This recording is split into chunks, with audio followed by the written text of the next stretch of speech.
Les délices et les clartés de la contemplation sont un avant-goût de la vision béatifique. Le Seigneur les dispense d'ordinaire comme une couronne de justice, ainsi que dirait Paul. Et en Jacques 1,12, où il est question de la couronne de vie. À qui voudra scruter jusqu'au fond la question de la rareté de la vie contemplative, il apparaîtra, je pense, manifestement que cette rareté s'explique par la lâcheté humaine, beaucoup plus que par le fait des directeurs médiocres. La volonté amoureuse de l'objet nous pousse à le regarder. L'objet mieux compris n'en sera que plus aimé. Il en est ainsi de Dieu. Notons en passant que rien dans la définition de l'acte de contemplation ne nous indique qu'ils doivent être uniformes ou prolongés. Une longue durée lui est donc accidentelle. Mais si dans les ouvrages on la définit abstraitement, dans la vie réelle, la contemplation se trouve mêlée à bien d'autres éléments affectifs, etc. Et ceux-ci, au dire de saint Thomas, font partie de la vie contemplative.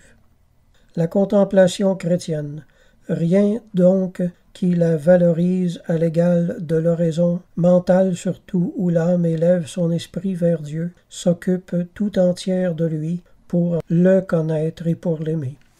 Tout comme la méditation se termine en contemplation, ainsi la contemplation fréquemment exercée devient une pénétration habituelle et prompte des choses divines. Appliquer tous nos soins pour retourner au simple et amoureux regard de la vérité, jusqu'à ce que nous ayons rallumé dans nos cœurs le feu sacré de la contemplation. La contemplation doit s'accompagner d'actes de charité divine, purement intérieurs. On se réjouira de la bonté divine et de ses autres perfections. On s'enflammera pour Dieu d'un amour fervent. On déplorera ses péchés pour l'amour de lui. L'oraison consistant davantage dans l'amour et les affections de la volonté. Quand la volonté se sent divinement enivrée de ses saintes affections, nous avons alors quitté les discours de l'entendement, non pas que d'eux-mêmes ils soient mauvais, mais parce qu'en cette occasion ils empêchent un bien plus considérable, qui est le doux et agréable repos de la contemplation. Les péchés véniels, encore fréquents, tiennent les dons du Saint-Esprit comme liés.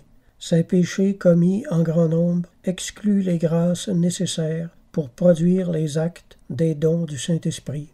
Sans tomber dans cette grossière erreur, combien s'imaginent que contemplation mystique est synonyme de lumière sublime et de consolation enivrante. Et parce qu'elle n'éprouve que ténèbres et désolation, sécheresse et distraction, ces âmes croient être bien loin de Dieu, inaptes à la contemplation, alors qu'elles y sont peut-être déjà très avancées.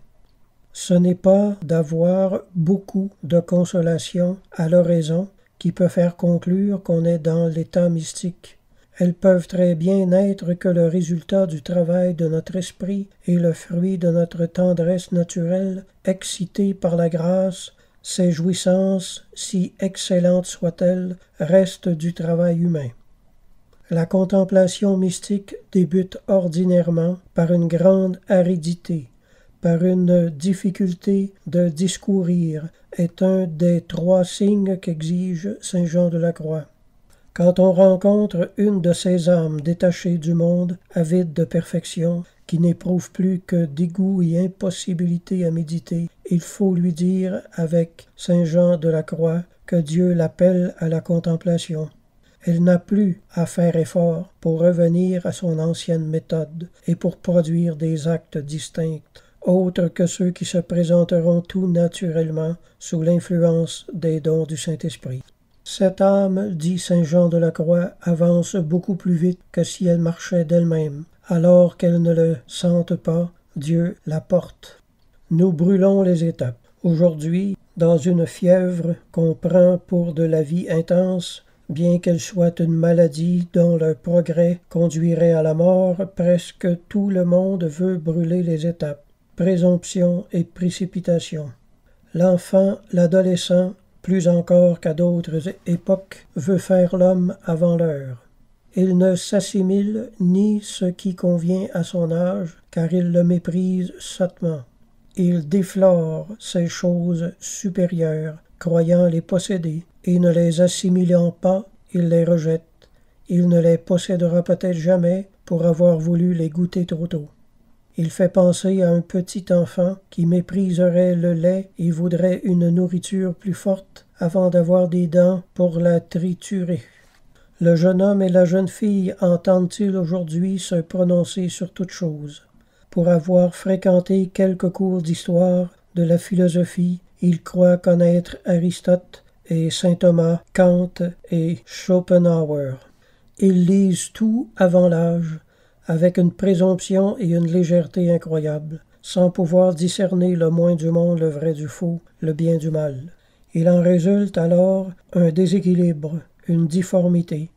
Une faculté est hypertrophiée et l'autre reste sans force, comme il arrive dans le corps d'un enfant qui ne grandit pas comme il faut et qui devient un nain. Il faut éviter et la présomption et la paresse spirituelle, en avançant ni trop tôt ni trop tard, mais comme le veut le Seigneur. Moyens indispensables qui sont à employer tous les jours dans la pratique de nos devoirs d'État, très modestes peut-être, selon la condition où la Providence nous a placés. Il ne faut pas se contenter ici de vagues généralités sur la fin entrevue. Il ne suffit pas de dire « il faut tout faire par amour de Dieu ». Il faut voir chaque jour en quoi consistent nos devoirs d'État, qui sont un des grands moyens de sanctification pour nous, de conformité à la volonté de Dieu. Il ne faut pas les négliger pour une piété idéaliste et sentimentale, mal entendue, qui ne serait qu'une pieuse rêverie. Il faut descendre ainsi jusqu'au détail des moyens à employer pour se sanctifier dans la vie quotidienne, car nos actes humains sont des actes contingents. De ce point de vue, il n'y a rien de petit dans la vie chrétienne. Les actes les plus simples, nécessaires pour la pratique des devoirs d'État les plus élémentaires, ont quelque chose de grand par leur rapport à la fin dernière. On comprend ainsi que la perfection ne consiste pas à faire des choses éclatantes, extraordinaires, mais à faire extraordinairement bien les choses ordinaires de la vie chrétienne, en pratiquant nos devoirs avec une intention toujours plus pure et plus ferme. La vie spirituelle doit être une ascension continue. Elle commence par les moyens inférieurs indispensables qu'on doit enseigner aux commençants, sous peine de compromettre leur avenir spirituel. Tout comme pour aller faire une visite à un grand personnage, on doit voir d'abord si l'on a un habit convenable. Matthieu 18, 4. Celui donc qui se fera humble comme ce petit enfant est le plus grand dans le royaume des cieux. Le petit enfant est exempt d'orgueil, de malice, de concupiscence, de rancune. Il oublie vite le mal qu'on lui a fait, puis il est simple, conscient de sa faiblesse, et demande le secours de son père et de sa mère. Pour entrer dans le royaume des cieux, exempt d'orgueil, simple, conscient de sa faiblesse, nous-mêmes nous sommes portés à nous incliner vers le petit enfant, pour l'aider et lui donner tout ce que nous pouvons. Tandis que nous nous détournons du petit prétentieux qui a perdu le charme et la simplicité de l'enfance. Le chrétien vraiment humble commence et continue comme il faut son voyage vers l'éternité, sans précipitation aucune. Il arrivera très haut. Il ne s'estime pas digne de grandes choses. Le Seigneur nous a rappelé lui-même cet esprit en la personne de sainte Thérèse de l'Enfant Jésus, de la véritable enfance spirituelle, sans lesquelles on n'aura jamais celle de l'adolescence, ni celle d'un âge plus avancé. La présomption, en voulant s'élever trop vite, n'atteint même pas les degrés inférieurs de l'échelle spirituelle. L'esprit d'enfance dont parle Jésus dispose au contraire à arriver, en temps normal, à la vraie maturité, qui ne peut venir qu'à l'heure fixée par Dieu. Il y a ainsi une très grande différence entre un intellectuel pressé de s'instruire sur tout ce qui l'intéresse et un contemplatif. Pour être contemplatif, il faut ne pas avoir l'âme enflée d'orgueil. Il faut être simple et humble, et à l'égard de Dieu comme un enfant. Une belle vie, a-t-on dit, est une pensée de la jeunesse réalisée dans l'âge mûr. La contemplation infuse, Dieu seul peut la donner, mais il a l'habitude de l'accorder aux âmes vraiment humbles et généreuses, qui, faisant chaque chose en son temps, n'ont pas négligé les petites vertus, la pratique exacte de leur devoir d'État, et qui, par la communion quotidienne, chaque jour plus fervente, par l'acceptation des croix, s'achemine vers l'intimité de l'union divine.